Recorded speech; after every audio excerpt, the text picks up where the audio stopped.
Professor, por que que o senhor fala tanto sobre sala de audiência? Esse assunto é efetivamente tão importante assim? Por que que na faculdade quase ninguém falava sobre isso e agora o senhor tem um perfil praticamente só falando sobre audiência? Claro que eu falo sobre outros assuntos também, mas eu dou muita ênfase na sala de audiência, simplesmente porque você vai descobrir na sua advocacia que a audiência é o ponto mais importante do processo.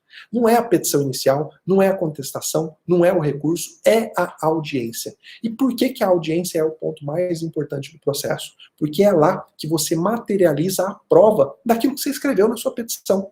Não adianta nada você escrever. O juiz ele não acredita em palavras, ele acredita em provas. Eu sou convencido pelo depoimento da testemunha e não por aquela narração que você fez na inicial ou na contestação. Então, se é na audiência que eu levo as provas para o juiz, é a audiência o ponto-chave, onde eu efetivamente tenho que convencer o magistrado através da demonstração fática, através das provas, através dos depoimentos. É lá, principalmente, que você não pode errar. É um momento em que está só você e você. Não dá para você parar e falar para o juiz, espera aí que eu vou consultar os universitários, espera aí que eu vou ligar lá para o meu escritório para decidir o que eu falo, como que eu impugno, como que eu faço a pergunta. Não, é um momento que é você e você. Eu costumo dizer, é onde o filho chora e a mãe não escuta. Não vai adiantar você chorar que ninguém vai vir no seu socorro na sala de audiência. Então, é um momento mágico do processo, que você tem que ter a maior preparação possível, que você tem que ter a maior preocupação possível e que você está sendo ali analisado, avaliado pelo seu cliente. Talvez é o segundo ponto de contato que você vai ter com o cliente. Você tem o primeiro ponto de contato quando ele te contrata, quando ele narra os fatos, e o segundo ponto vai ser lá na audiência. É lá que ele está olhando no seu olho, é lá que ele está vendo a sua desenvoltura.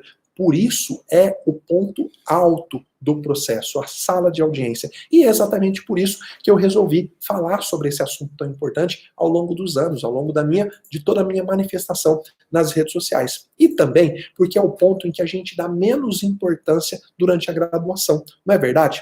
Quem for efetivamente participar da Semana da Audiência Sem Medo, vai ver eu falando que durante a minha graduação eu também não dava importância para a sala de audiência. Eu também achava que isso daí não era relevante, que eu vou deixar para me preocupar com isso lá na frente. E vocês vão ter a oportunidade de conhecer efetivamente a minha história, como que eu me dei mal por justamente achar que isso não era importante, para deixar isso para depois. E olha, as faculdades de direito, elas também acabam nos obrigando, né, entre aspas, a achar que isso não é importante. Por quê? Porque elas delegam a prática para gente. Você tem uma boa prática se você for atrás, se você fizer um bom estágio, se você acompanhar um advogado diariamente nas audiências. Caso contrário, a faculdade vai te exigir que assista lá meia dúzia de audiência, entregue um certificado e pronto, está feita a sua prática no que diz respeito à sala de audiência. E isso contribui muito para a nossa má formação prática. Então, esse é mais um dos motivos pelos quais eu resolvi falar desse assunto tão importante. Eu não quero que você erre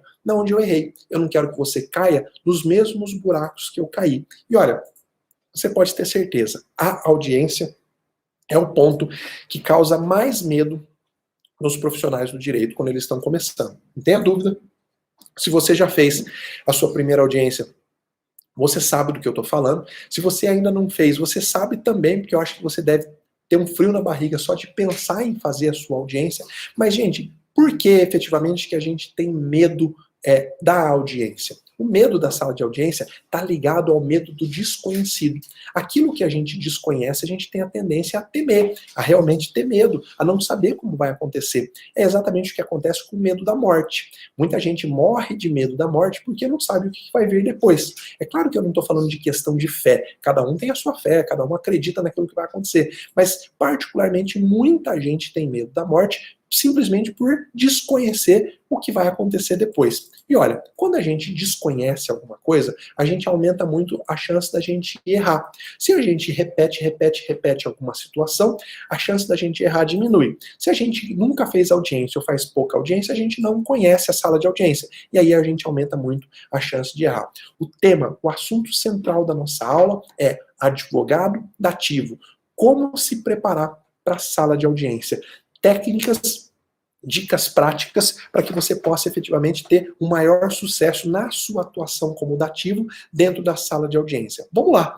Talvez você não tenha muito claro para você o que é o advogado dativo, para que serve esse cara. Talvez você nunca ouviu falar essa palavra, ou você já ouviu, mas você possa trazer alguma confusão. Então, antes de falar da sala de audiência, eu vou pontuar algumas coisas importantes sobre a advocacia dativa, tá bom? O advogado dativo é aquele advogado que é nomeado pelo juiz, veja, é o juiz que nomeia, não é o cliente que contrata, é aquele advogado nomeado pelo juiz para atuar em defesa do réu lá na ação penal, quando o réu é pobre e não pode constituir um advogado, ele não pode pagar um advogado, ou quando esse réu, mesmo não sendo pobre, deixa de constituir um advogado da sua confiança. A Constituição Federal e o Código de Processo Penal fala que ninguém pode ser julgado criminalmente sem assistência de um advogado. É por isso que a gente fala que o advogado é essencial à administração da justiça. Criminalmente, nos processos criminais, ninguém pode ser julgado sem um advogado. Tá bom, professor, mas se o réu, então, ele é citado da ação penal e ele não constitui um advogado, o juiz nomeia um defensor dativo. Ah, professor, mas e se o réu é citado, ele quer constituir um advogado, mas ele não tem dinheiro? Bom, no primeiro momento ele vai atrás da defensoria pública, mas há alguns estados que não têm defensoria pública. E há alguns estados que têm defensoria pública, mas não têm defensor suficiente para atender todos os casos. Nessas duas hipóteses, quando não tem defensoria ou quando a defensoria não consegue atender os pobres que querem advogado, da mesma forma o juiz nomeia um defensor dativo. Tá bom? Então, só para pontuar aqui a base legal, o artigo 261 do Código de Processo Penal, ele fala que nenhum acusado, ainda que ausente ou foragido, será processado ou julgado sem defensor. Aí nasce o dever, a obrigação do magistrado sempre nomear um defensor dativo para aquele réu que está ausente ou foragido e também para o réu pobre que não tem condições de contratar um advogado e onde não há defensoria pública. É muito importante que você saiba que nos estados onde não há a defensoria pública ou quando há, mas a defensoria pública não consegue atender, o juiz também deve nomear o dativo para patrocinar os interesses do acusado, tá bom? É muito importante que você grave isso. Às vezes você pensa, mas no meu estado tem defensoria pública. Tudo bem, mas se lá na comarca do interior tiver apenas um defensor, e há processos em que é necessário, no mesmo feito, atuarem 2, 3 defensores. Imagina um caso onde tem 3 acusados de terem praticado um roubo. E um dos acusados já está sendo defendido pelo defensor público. Acontece que a defesa dele conflita com um dos outros 2. Vai ser necessário que o juiz nomeie advogado dativo para esses outros 2, porque a defensoria só tem um defensor que já está atendendo um dos réus. Então, não despreze a advocacia dativa, principalmente em 2 situações. Primeiro, se você está no começo da sua carreira, e segundo, se você advoga no interior.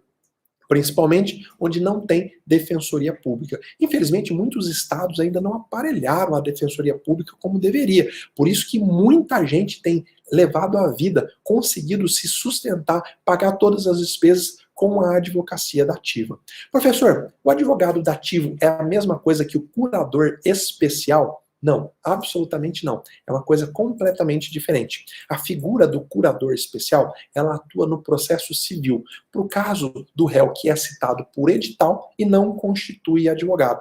Todas as vezes, numa ação de conhecimento, onde a parte entra com a ação, o réu é citado por edital no cível e ela não constitui advogado e nem apresenta a resposta, o Código de Processo Civil fala que o juiz tem que nomear um curador especial, o que é diferente do advogado dativo. As responsabilidades do curador são diferentes do advogado dativo. E eu vou falar por quê ao longo dessa live. O que importa é que você saiba que o advogado dativo é a figura do processo penal que atua em favor do pobre ou daquele que não constituiu advogado, tá bom? Talvez você esteja perguntando, professor, quem que pode atuar como dativo? Tá? Qualquer pessoa pode? Eu preciso ser advogado? Eu preciso estar inscrito no quadro da OAB? Efetivamente, sim.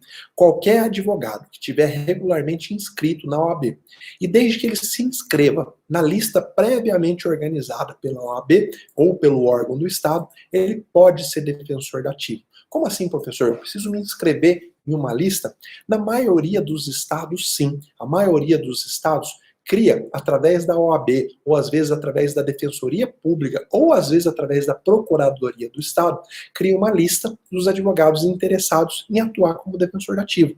Para quê? Para que quando o juiz precise nomear um defensor dativo, ele não vai escolher qualquer pessoa, ele vai lá na lista preparada por um desses órgãos do Estado.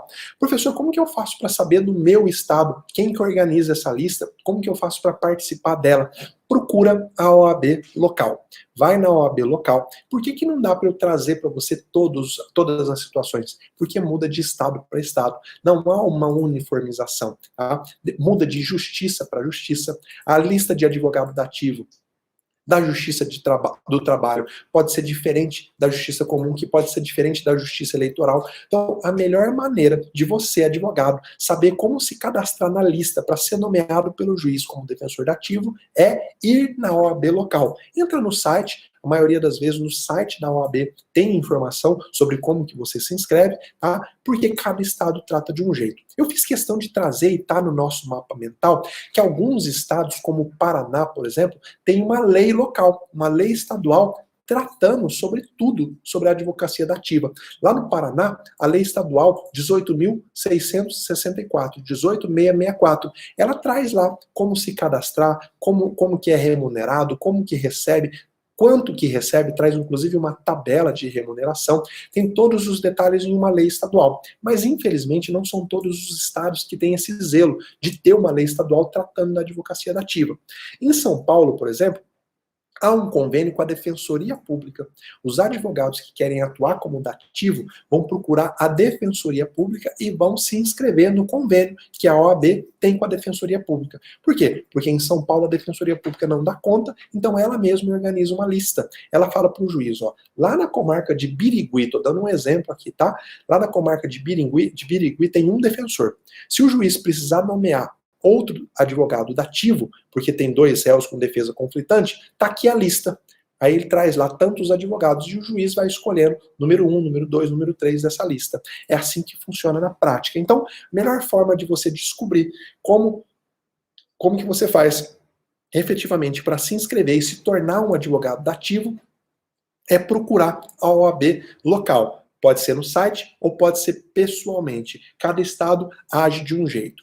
Professor, tudo bem, mas o advogado dativo pode recusar uma nomeação? Vamos imaginar que você se inscreve lá na lista, tá? Hoje existem listas temáticas. Você pode se inscrever para atuar como dativo só no civil, só no crime, mas vamos imaginar que você se inscreveu para atuar no crime.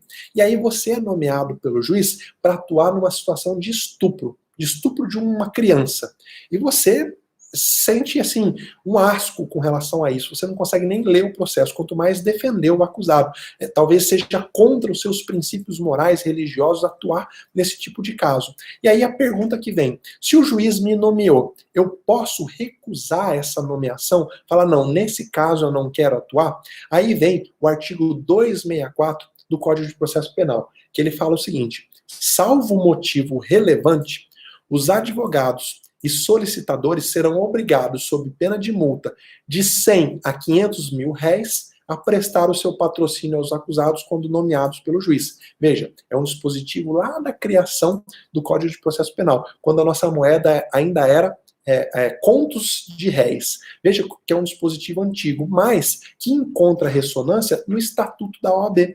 O Estatuto da OAB, lá no artigo 34, inciso 12, fala que recusar-se a prestar sem justo motivo assistência jurídica quando nomeado em virtude de impossibilidade da defensoria caracteriza uma infração disciplinar. Então, você, advogado, se inscreveu na lista, recebe uma nomeação, se arrependeu, você só pode recusar desde que você apresente um motivo relevante, desde que você apresente um justo motivo. Tá bom, professor, palavras bonitas, mas são conceitos abertos. O que é um motivo relevante? O que é um justo motivo? Toda vez que há um conceito jurídico aberto, a gente transfere para o julgador a tarefa de dar concretude, de tornar concreto aquele conceito abstrato. E isso é perigoso. Eu, José, posso entender que o motivo A não é relevante e o juiz Antônio pode entender que o motivo A é relevante. Então, todas as vezes em que a lei dá um conceito aberto, é perigoso para todo mundo, porque causa insegurança jurídica. O que eu, nessa live, tenho a obrigação de te ensinar na prática? Tá? Porque eu ensino a prática, eu não trago a teoria. Até agora foi teoria. O que vai ser prática daqui para frente? Todas as vezes que você receber uma nomeação, você quiser, por algum motivo, recusar, primeiro você vai analisar se o motivo é relevante, não só internamente, não só para você. Por exemplo, pode ser relevante para você um motivo porque você tem outros processos. Isso é relevante para você. O que a lei busca é uma relevância social, uma relevância que sai fora do processo. Tá? Por exemplo, deixa eu te dar um exemplo. Você está lá no corredor do fórum, e aí o juiz te vê passando no corredor e te chama e fala, olha, eu estou precisando de um defensor dativo para atuar agora aqui na sala de audiência. Aí você fala, tudo bem, eu preciso de um tempo para estudar o processo, para conhecer o caso, eu preciso falar com o acusado. Aí o juiz fala, não, tem que ser tudo agora, você já precisa apresentar a alegação final oral. Aí nasce um motivo relevante para você recusar essa nomeação. É claro que eu não estou falando que você vai efetivamente falar disso, nós vamos falar sobre isso um pouco mais adiante. Estou dizendo que o motivo relevante precisa ser algo externo. Claro que também pode ser uma motivação de índole pessoal, como esse exemplo que eu te dei, daquela pessoa que, por princípios religiosos, não quer atuar em determinados tipos de crime. Mas, na prática, você precisa verbalizar isso. Você precisa colocar na sua petição a razão da recusa. E todas as vezes que você juntar a razão da recusa com um motivo externo, você tem mais chance do juiz entender que a sua recusa foi por um justo motivo. Não vai simplesmente colocar na sua petição, recuso a nomeação por motivo de foro íntimo. Se você fizer isso, você vai estar praticando uma infração disciplinar, você vai estar correndo o risco do magistrado te aplicar uma condenação em multa. Então, quando você entrar para a advocacia dativa, saiba efetivamente disso. Você pode participar dos atos que você quiser, você pode escolher em que lista que você se inscreve. Por exemplo, você não tem atuação na Justiça do Trabalho? Não se inscreve na lista trabalhista. Você não tem atuação no cível? Não se inscreve no cível, porque se você for nomeado, você vai ter que atuar. Se você não quiser atuar, você precisa trazer um motivo justificado, tá bom? Isso é muito importante que você saiba. Às vezes você está pensando, não, eu vou me inscrever em todas as listas, porque aí, dependendo da nomeação, eu subestabeleço para um outro colega. Tá? E aí vem a pergunta, o advogado dativo pode subestabelecer os poderes que foram conferidos a eles? Olha, infelizmente não. Tá? Por quê? Como o vínculo do advogado dativo com o seu constituído, ele decorre de uma nomeação do juiz, esse vínculo não se confunde com o contrato de mandato. Quando você é constituído, quando o cliente te dá a procuração, o que vocês estão fazendo é criar um contrato, uma obrigação, um mandato. Então, não se confunde a nomeação do juiz com o contrato que você faz com o particular. Se você não tem contrato, você não pode subestabelecer os poderes de um contrato que não existe. Então, a resposta é não.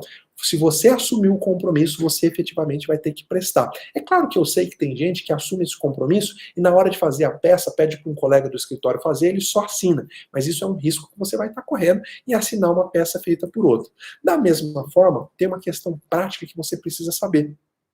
O juiz nunca pode pedir para que você, nomeado como dativo, junte procuração no processo. Tá? Justamente por esse motivo. Você está em atuação porque você foi nomeado por uma determinação judicial. Você não tem a obrigação de ter um contrato de mandado, você não precisa pegar a procuração do cliente. Se porventura, na sua atuação prática, algum juiz determinar que você, defensor dativo, junte procuração, você vai peticionar explicando, na verdade, que não se trata de um contrato entre você e o constituído. Se tratar de um contrato, é o constituído que tem que te pagar. Mas se você vai ver mais à frente, que quem paga os honorários do advogado dativo é efetivamente quem o contratou, no caso, quem o nomeou, né, que foi o Estado. Então, para essas duas perguntas, a resposta é não. O advogado dativo pode subestabelecer os poderes? Não. O juiz pode exigir que o advogado dativo apresente procuração? Não, absolutamente não. Eu fiz questão de trazer essas questões práticas para que você, na sua atuação como advogado dativo, possa ter isso bem claro para você, tá bom? Vamos lá. Quem paga os honorários do advogado dativo? É claro que se você está vendo uma forma de atuar, principalmente na sala de audiência, você precisa analisar a viabilidade financeira disso, tá bom? Primeiro ponto, se você foi nomeado porque o acusado é pobre e ele pediu um advogado e ele é pobre, ele quer ser defendido por um advogado, quem paga a nomeação é o Estado. Quem paga a atuação, quem paga os honorários do advogado dativo é o Estado. Tá bom? O artigo 263, parágrafo único do Código de Processo Penal fala: o acusado que não for pobre será obrigado a pagar os honorários do defensor dativo arbitrados pelo juiz. Então, olha a situação.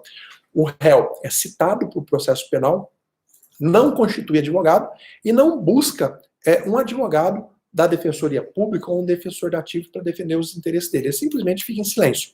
Como você já viu, ninguém pode ser processado criminalmente sem advogado. Aí o juiz vai e nomeia o defensor dativo para ele. Nesse caso, o CPC fala que quem paga é o próprio beneficiário do serviço, é o próprio acusado. É claro que eu sei que há estados que acabam pagando efetivamente para o defensor dativo, independente dele estar atuando pelo réu ser pobre ou dele estar atuando pelo réu estar foragido. Por quê? Porque se for simplesmente esperar que alguém atue gratuitamente em favor do réu foragido, a gente sabe que na prática a chance de receber esses honorários é quase zero. Imagina, o réu cometeu vários homicídios, está foragido aí pelo mundo, você vai ter que trabalhar para ele de graça e depois vai ter que se virar para receber os honorários. Não há justiça nessa situação. Por isso que muitos estados, eu acho que a grande maioria, paga os honorários do advogado dativo, independente dele ter sido nomeado pelo réu ser pobre ou pelo fato do réu estar foragido. Professor, tudo bem, até aí tudo bem. Agora, como que eu faço para receber? Como que o Estado me paga? E aí entra uma grande complicação. Também não há uma uniformidade de tratamento.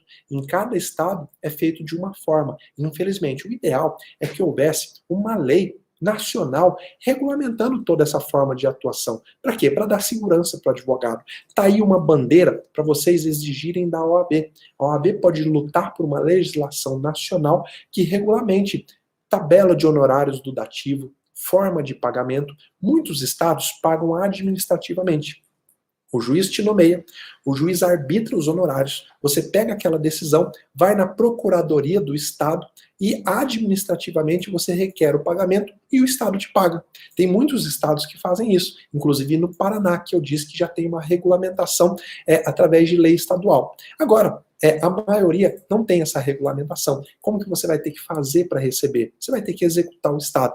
Você vai ter um título, uma decisão judicial, você vai pedir um cumprimento de sentença contra a Fazenda Pública. Ó, tá aqui, o juiz condenou o Estado a me pagar R$1.000 de honorários porque eu atuei como dativo em uma audiência. Você entra com um pedido de cumprimento de sentença. O Estado é citado, pode embargar ou pode pagar. E aí você entra na fila lá do RPV, das requisições de pequeno valor. É assim, é essa a dinâmica. É claro que ela não é rápida, mas ela é simples. Eu vejo muito advogado dativo atuando, e vai entrando com execuções, quando vê lá na frente tem um monte de verba honorária caindo. É claro que o Estado efetivamente paga, você sabe que é um pouco mais demorado, mas como se trata geralmente de pequenos valores, de valores que estão dentro daqueles que podem ser pagos por RPV, por requisição de pequeno valor, o pagamento costuma acontecer em 30 dias, em 60 dias no máximo. Então, compensa financeiramente você correr o risco. É claro que eu sei que tem gente que está há muito tempo sem receber, tem gente que está há muito tempo com honorários engasgados, e é importante você saber. Professor, quanto que recebe o advogado dativo pela atuação que ele faz? Vale a pena financeiramente? Tá? Olha, infelizmente, mais uma vez, não existe lei nacional disciplinando essa questão.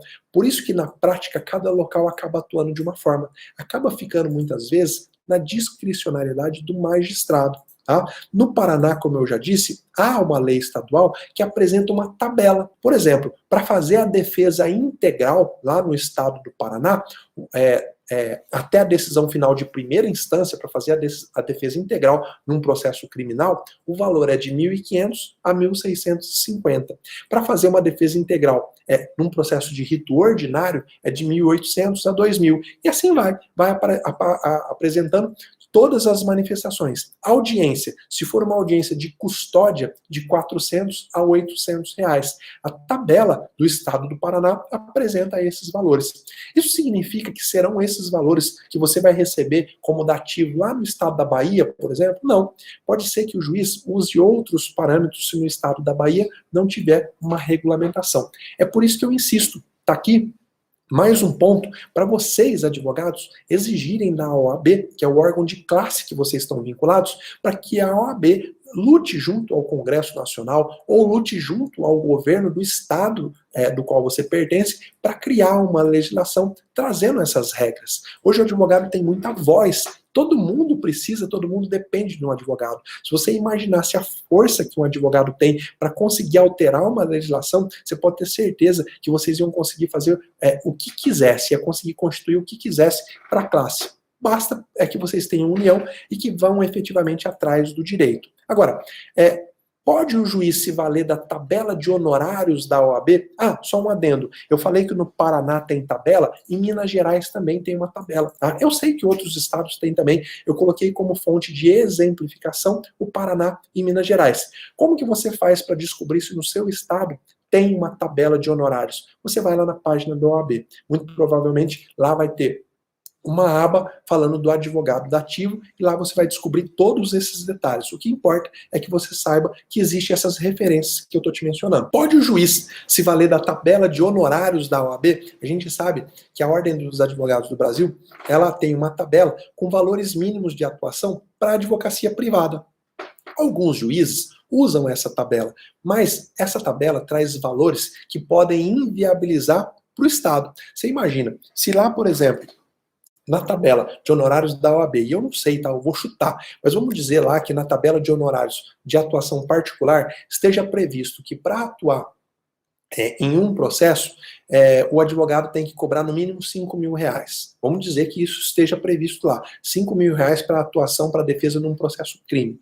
Se o juiz nomear o advogado para atuar em 3 processos, ele iria receber, e se o juiz se valer da tabela de honorários da OAB, ele iria receber R$15.000, o que equivale ao salário de um defensor público que no mesmo período de um mês vai atender 200, 500, 600 processos. Então, o Estado não aguentaria financeiramente pagar os valores da tabela da OAB. Não que não mereça, é claro que merece receber muito mais, só que seria inviável na prática. Por isso que poucos juízes adotam a tabela da OAB. E por isso que eu ressalto, a própria OAB precisa se mobilizar para que haja uma tabela bem clara, bem específica, para quando você decidir atuar como dativo, você já saber efetivamente quanto esperar, quanto ganhar. Você não ficar dependendo da cabeça de um juiz para saber se ele vai arbitrar um honorário aviltante de R$50 ou se ele vai arbitrar um honorário lá em cima, que depois vai fazer o Estado recorrer e você demorar ainda mais para receber os seus honorários. Agora, a pergunta que não quer calar. Professor, na prática vale a pena atuar como defensor dativo? E aí a resposta que eu te dou é sim, absolutamente sim. Agora, olha o complemento da resposta. Vale a pena nem tanto pela remuneração, mas sim pela experiência que você vai ganhar. Tá? Se você tem tempo, inscreva-se em todas as listas de advogado dativo que você puder. Ah, professor, mas como assim? Eu não atuo no crime. Eu não tenho conhecimento no crime. Devo me inscrever nessa lista? Deve. Sabe por quê? A hora que você tiver a sua primeira nomeação, você vai correr para estudar, você vai se preparar, vai te tirar da zona de conforto. Sabe qual que é a maior, desculpa o palavrão, mas a maior merda que você pode fazer na sua vida? Ficar na zona de conforto. Achar que a sua vida vai chegar uma hora que vai ser tudo uma calmaria, tudo vai se acalmar e você vai rodar no automático. Não, isso nunca vai existir. E se existir, quer dizer que você está numa posição vulnerável. Mais cedo ou mais tarde você vai perder aquilo que você tem. Então, a recomendação que eu te dou, se você está no começo da carreira, ou se você não está no começo da carreira, mas você tem tempo de sobra, se inscreve nas listas de defensor dativo. Isso vai te obrigar a estudar áreas do direito que talvez você não estuda, e aí você vai se descobrir em áreas que antes você nem sabia que você gostava, você vai abrir novos campos de atuação e você vai estar ajudando a vida das pessoas. Isso efetivamente importa. Para muita gente eu sei que isso importa. Quem precisa de um advogado sabe o tanto que isso é importante. Quem está aí precisando de uma pensão alimentícia e não tem ninguém para falar por ela, sabe o quanto é importante a atuação de um advogado dativo. Então a resposta que eu te dou é, na prática, vale a pena atuar sim. nem tanto pela remuneração. Eu já vi gente colocando aí no comentário do YouTube, mas para ganhar uma mixaria, então, ó, esquece a remuneração vem como consequência, mas muito mais pela experiência. A experiência que você ganha na atuação como dativo vale muito mais do que a remuneração que vão te pagar. Professor, mas ninguém vive de experiência, ninguém come experiência, mas a experiência é o combustível que vai fazer com que você ganhe dinheiro lá na frente. É claro, você precisa ter a sua fonte de subsistência, você não vai viver só como dativo. E mesmo que você viva, no começo você precisa ter uma fonte de sustento, tá? Você vai fazendo a sua advocacia particular, vai tirando dinheirinho para o seu sustento, vai atuando como dativo para ganhar experiência, e você também vai ter entrada de remuneração como dativo. Não é assim, você vai atuar e vai demorar 5 anos para receber. Não, isso aconteceu no passado, infelizmente, mas hoje não acontece mais assim. Então, presta atenção, efetivamente. Se você tem um conhecimento que as pessoas precisam de você, se você efetivamente precisa ganhar experiência prática e ao mesmo tempo precisar aliar isso com algum ganho financeiro, a advocacia dativa pode ser para você, tá? Não deixa, não permita que a experiência negativa de algumas pessoas que você nem conhece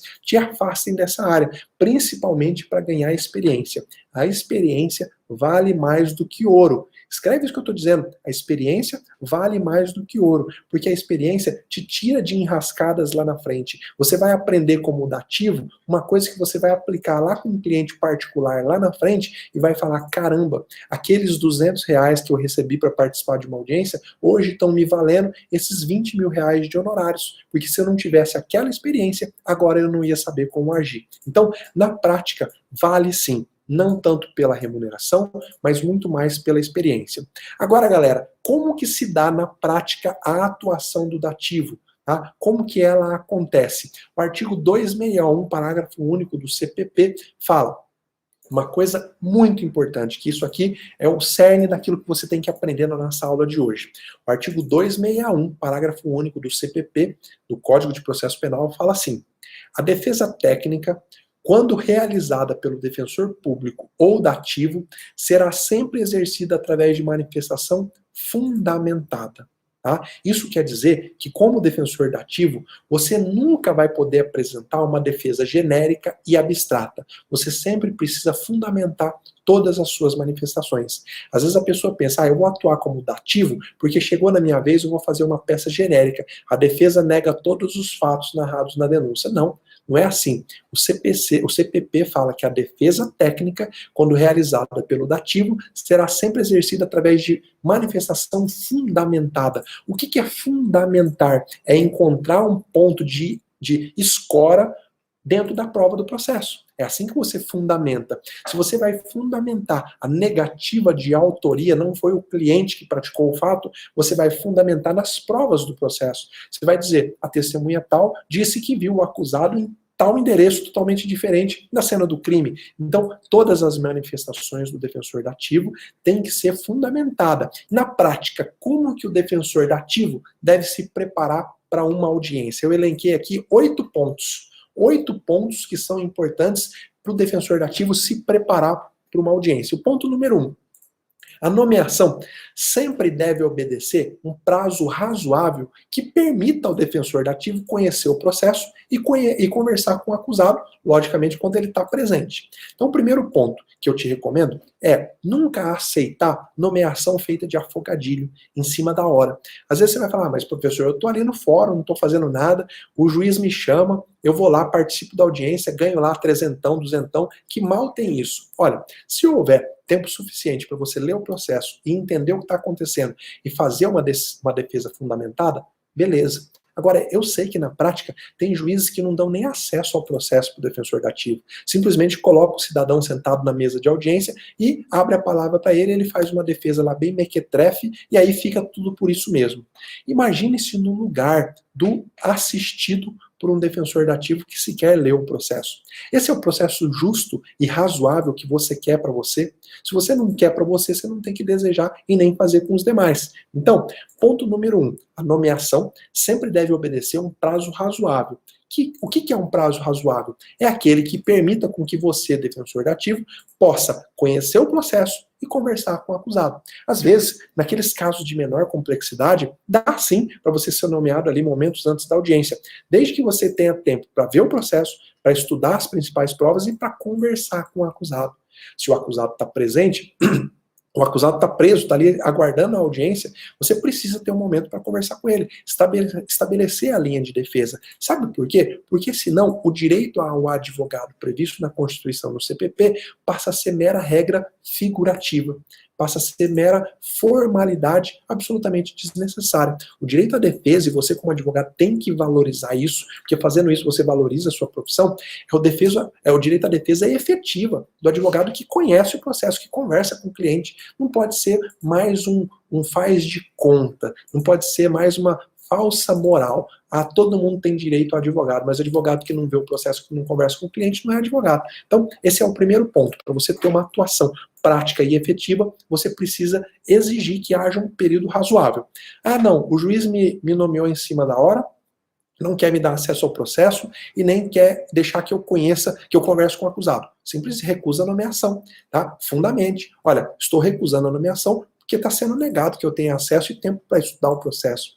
Professor, mas na comarca do interior, se eu fizer isso, eu nunca mais sou nomeado. Tudo bem, é uma questão de escolha e de caráter que você vai ter que decidir. Você aceita uma nomeação de faz de conta? Você aceita ser nomeado por um juiz que não respeita efetivamente o seu direito de consultar o processo? Ou não?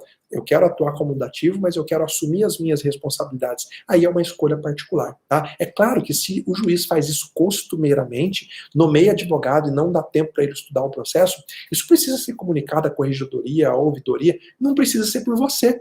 Pode ser através da OAB. A OAB serve para isso também. Não tem lá um diretor de prerrogativas. Se isso está acontecendo sistematicamente, é muito interessante que o diretor de prerrogativas narre esse fato para a ouvidoria, para que o magistrado mude a postura dele, mude a conduta dele. Não precisa ser você diretamente advogado. Eu sei que você tem medo, às vezes, de se queimar, de se indispor, principalmente em comarca pequena. Mas há essa saída. O que não pode é você aceitar esse tipo de conduta e depois criticar a justiça. Por quê? Porque você está fazendo parte desse sistema errado. Você tem que criticar e tomar atitude. Não é criticar, mas mesmo assim aceitar.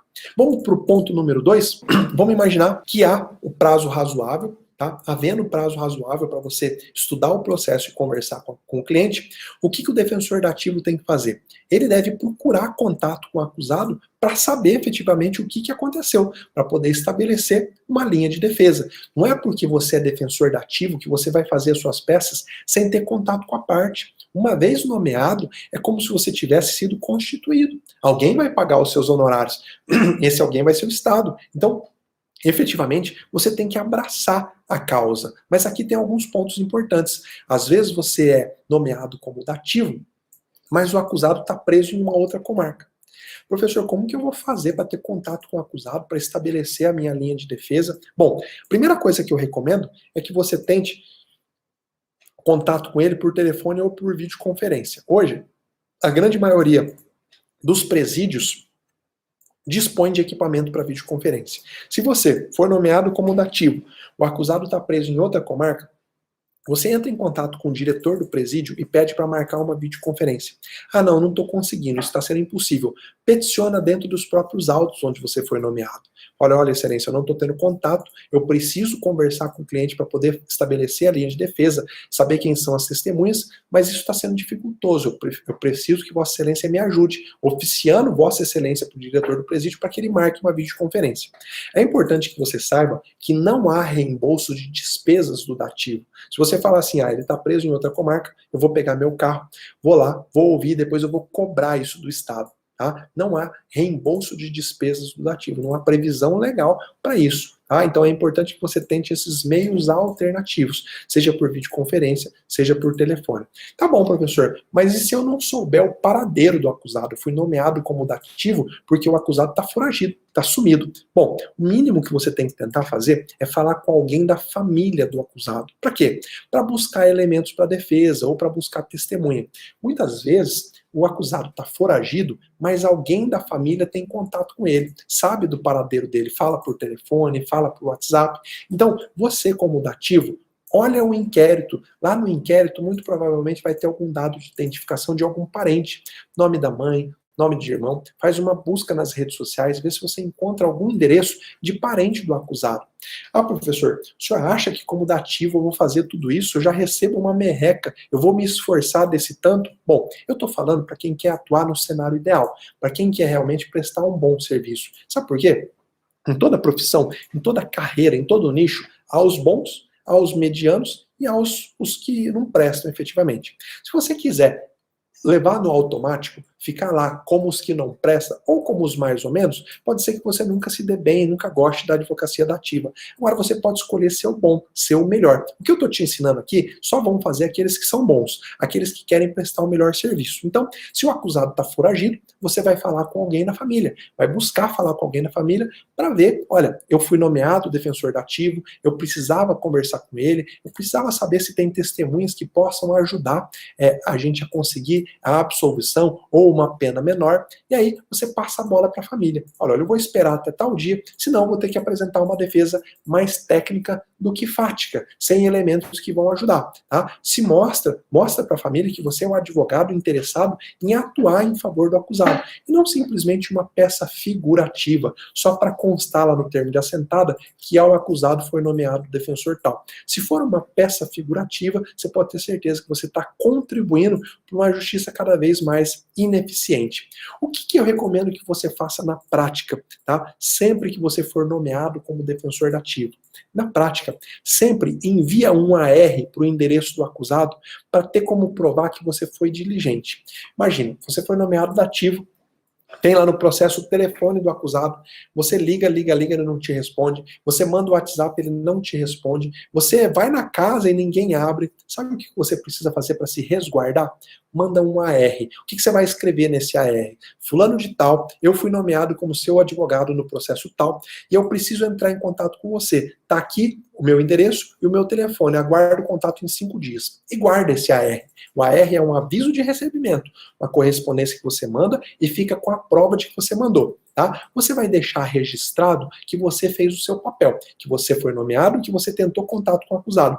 Isso vai evitar qualquer tipo de reclamação. E eu já vi muita reclamação no sentido do acusado chegar na audiência e falar, ó, o defensor não entrou em contato comigo, por isso que eu não trouxe testemunha, por isso que eu não arrolei testemunha. Então tá aqui uma dica prática. Foi nomeado como defensor dativo, tenta os contatos convencionais. Conseguiu por WhatsApp, por exemplo, salva, deixa isso registrado. Conseguiu por e-mail, salva. Conseguiu por ligação, guarda a ligação lá, o registro do tempo de ligação. Agora, quer se garantir? Manda um AR. O AR não custa nada, é uma mixaria. Não vai fazer nem cosquinha na sua estrutura financeira, mas vai fazer você atuar corretamente, tá bom?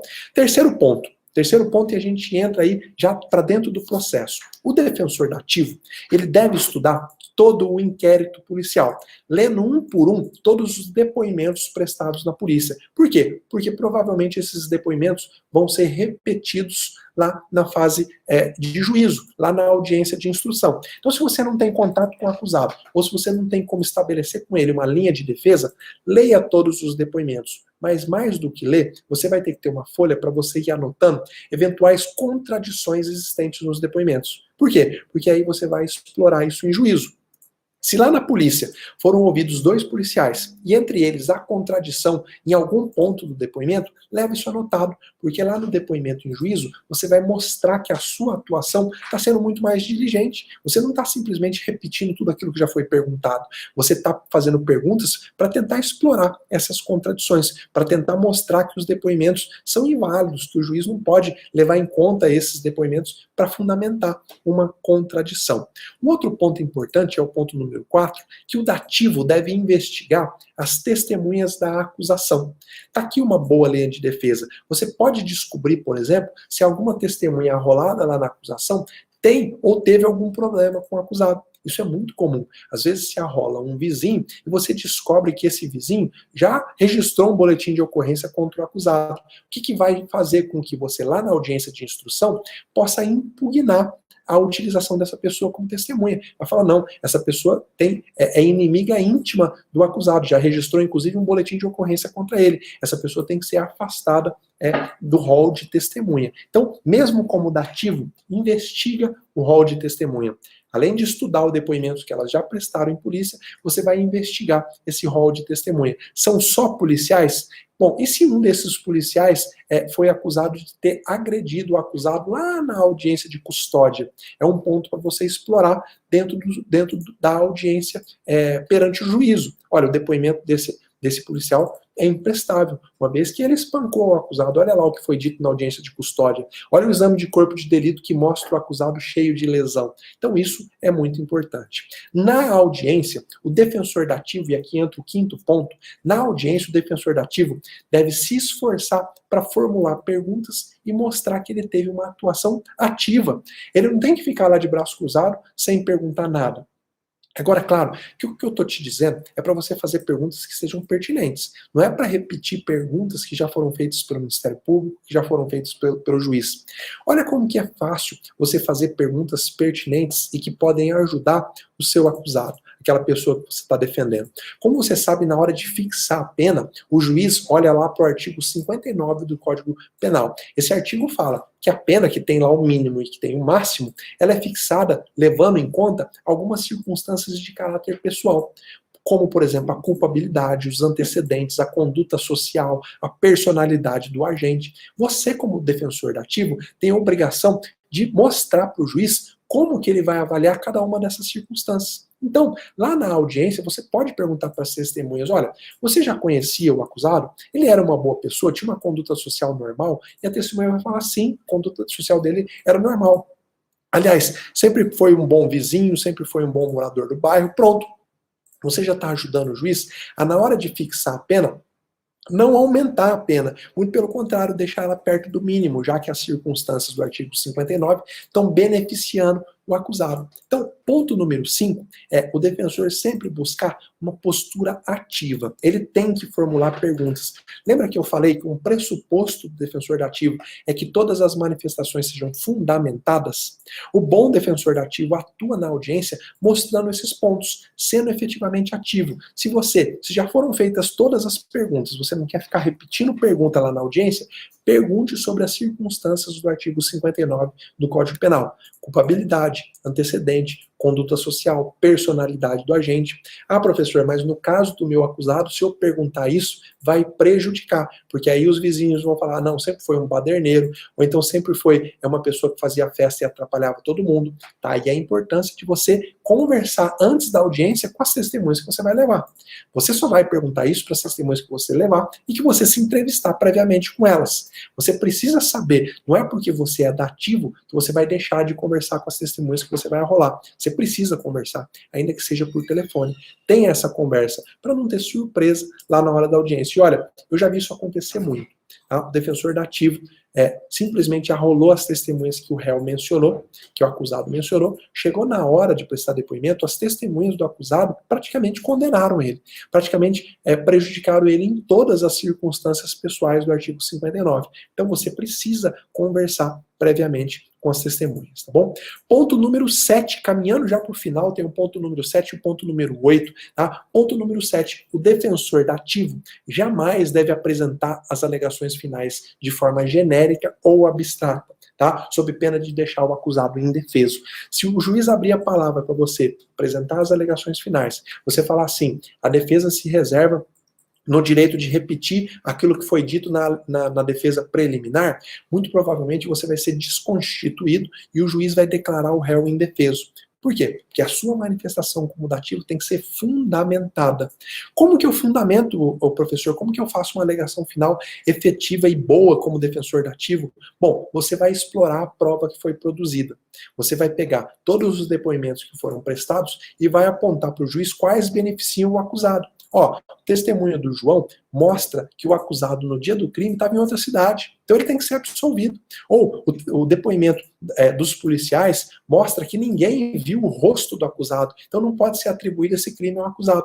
Você vai explorar o ponto dos depoimentos que beneficia o seu cliente, aquele seu constituído, né? Ah, professor, mas no caso concreto, nenhum depoimento beneficia o seu cliente. Olha, isso às vezes vai acontecer. Às vezes você vai ter que explorar, então, simplesmente as circunstâncias pessoais e vai dizer, olha, excelência, se Vossa Excelência não entender pela absolvição, a pena pena tem que ser fixada perto do mínimo. A testemunha tal mostrou que o réu tem uma boa conduta social. Os antecedentes está aí, ó, ele não tem antecedente nenhum, ou o único antecedente é de muito tempo atrás. Você vai explorar as questões pessoais do acusado para ajudar o juiz na hora da fixação da pena.